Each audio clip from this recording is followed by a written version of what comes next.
કે ક્ષેત્રફળ અને દબાણનો શું સંબંધ છે ને એ આપણે આ એક પ્રવૃત્તિ પરથી જોયું.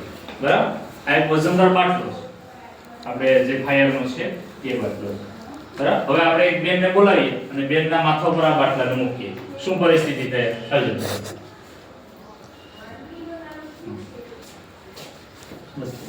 બરાબર. વજન વધારે લાગે કે? વધારે લાગે ને? હવે તમે આ બાટલાને ઉતારો. જો માથામાં દુખતું હશે તે દુખે ને. હવે એ જ બાટલાને આપણે ઈંધોણી મૂકીએ. હાલ મૂકી. હવે તારે દેખો. હવે લાગે છે? નહીં ને? લાગે વજન? હે? નથી. એટલી ઘડી રહી શકતો તો થોડાક સમયની અંદર શું થયું? તરત જ એને દુખવા માંડી ગયું. બરાબર. અને નીચે મૂકી દેવો પડે. કેટલા સમય દે છે? એનો મતલબ શું થયો? ઈંધોણી શું કરે છે? ક્ષેત્રફળ વધારી એટલે દબાણ ઘટી. બરાબર. બળ ગમે એટલું હોય તો ક્ષેત્રફળ વધી ગયું એટલે દબાણમાં શું થયું? ઘટાડો થયો. એટલે અત્યારે કદાચ એટલે બેનો જ્યારે પહેલા હવે તો પાણી ભરવાની સિસ્ટમ બધી બંધ થઈ ગઈ. પનીહારીનું ચિત્ર દોરવાનું કીધું તો કોઈ દોરી શકે નહીં, કેમ કે પનીહારી કોઈ જોઈ નથી. એનો મતલબ એવો છે ને હાલના સમયમાં ઘરે નળ આવી જાય એટલે કામ પૂરું થઈ ગયું. એટલે પેલા બેનો જ્યારે પાણી ભરવા જતી તો ત્યારે શું કરતા? ઈંડોણીમાંથી રાખીને આપણે જતા. એટલે આ દબાણનો સીધો સંબંધ અહીંયા તમે સમજી શકો છો. બરાબર કે જો ઈંડોણી લઈ લો તો શું થશે પરિસ્થિતિ? જો કોમેન્ટ દે મૂકી. હા જો હવે ફરી પાછું કઈ થશે નહીં. બરાબર. ખ્યાલ આવ્યો કે નહીં? એટલે દબાણ ક્યારેક ક્ષેત્રફળ ઘટે તો દબાણમાં શું થાય? બરાબર. ક્ષેત્રફળ ઘટે તો દબાણ વધે. ખાલી એટલો ભાગ છે એ માથાના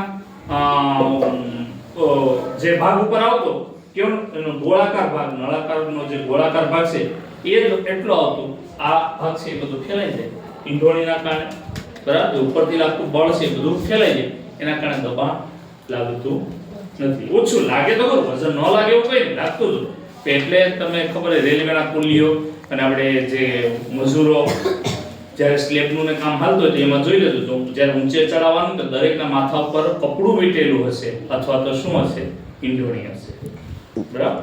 કપડું વીટેલું અથવા તો ઈંધોણી, અને જેના કારણે દબાણ જો એટલી ઘડી રહી શકે. બાકી બાટલો આ વજનદાર છે, લાગી નથી વજનદાર, હવે ન લાગે. બરાબર. એટલે એવું એ થઈ શકે. બીજું વજનદાર ટીપ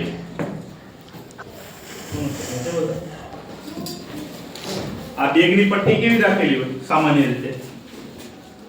કેમ અહીંયા પાતળી પટ્ટી આપતા નથી? એનું કારણ હશે ને.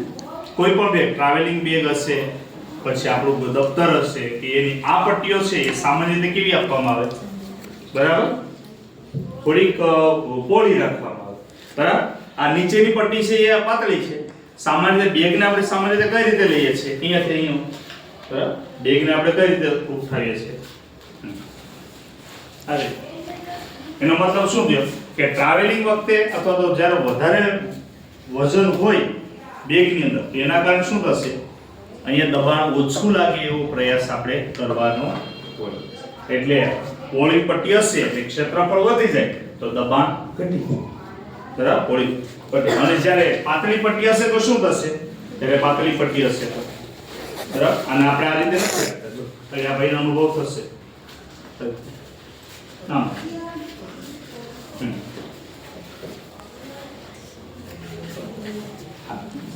થાય છે કઈ અસર? જો અહીંયા જો આ પાતળી પટ્ટી છે. પાતળી પટ્ટી એના ઉપર આવી, ખભા ઉપર આવી. આ દફતરનું જ્યારે વજન છે, જો આગળ એને થોડુંક વજન હું વધારું છું મારી રીતે, તો એને શું અસર થાય તમને કહેશે? લાગે ને વધારે? જો બરાબર. અને વજન લાગે કારણ ક્ષેત્રફળ ઘટી ગયું તો દબાણ વધે. બરાબર. ક્ષેત્રફળ ઘટે તો દબાણમાં શું થાય? વધારો થાય. હવે જો હવે એ જ પરિસ્થિતિને આપણે ઉલટાવી નાખો. એ જ પરિસ્થિતિને ઉલટાવીને જો પટ્ટી કેવી થઈ ગઈ? પોળી થઈ ગઈ.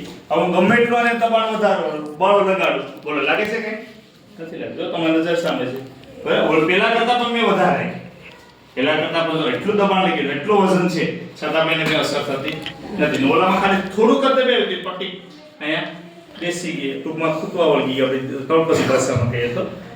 એ રીતે દબાણની અસર જે થાય. તો આવા ઉદાહરણો ઘણા બધા હશે. પછી તમને ખ્યાલ હોય તો સર્કસ તો લગભગ તમે કોઈએ નહીં જોયા હોય. સર્કસનો ખેલાડી એની છાતીના પાટિયા જ્યારે હાથીનો પગ એની છાતી ઉપર મૂકવામાં આવે ને તો ત્યારે એ દરમિયાન શું કરે છે? પાટિયું રાખે. અને એ પોળું પાટિયું હોય ને એના ઉપર જ્યારે હાથી પગ મૂકે તો એ નીચેના સર્કસના ખેલાડીને કશું જ થતું નથી. કારણ શું? હાથીનો પગ જો સીધો જ છાતી ઉપર જાય તો શું થવાનું છે?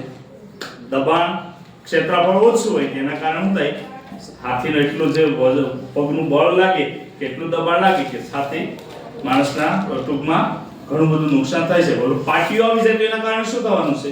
પાટિયાના કારણે કે ક્ષેત્રફળ વધી ગયું એટલે જે દબાણ છે બળ છે આખા પાટિયામાં ફેલાઈ ગયું એટલે એને દબાણ એટલું લાગતું નથી અને એનો કોઈ પ્રોબ્લેમ થતો નથી. બરાબર. આવા તો ઘણા બધા ઉદાહરણો આપણે ખેતીમાં પણ લઈ શકીએ અને બધા વ્યવહારુ જીવનની અંદર ઉદાહરણો લઈ શકીએ. બરાબર. એટલે આ બળ અને દબાણ ક્ષેત્રફળનો સંબંધ એની સાથે છે એટલે તમારે ખાસ ધ્યાન રાખવાનું.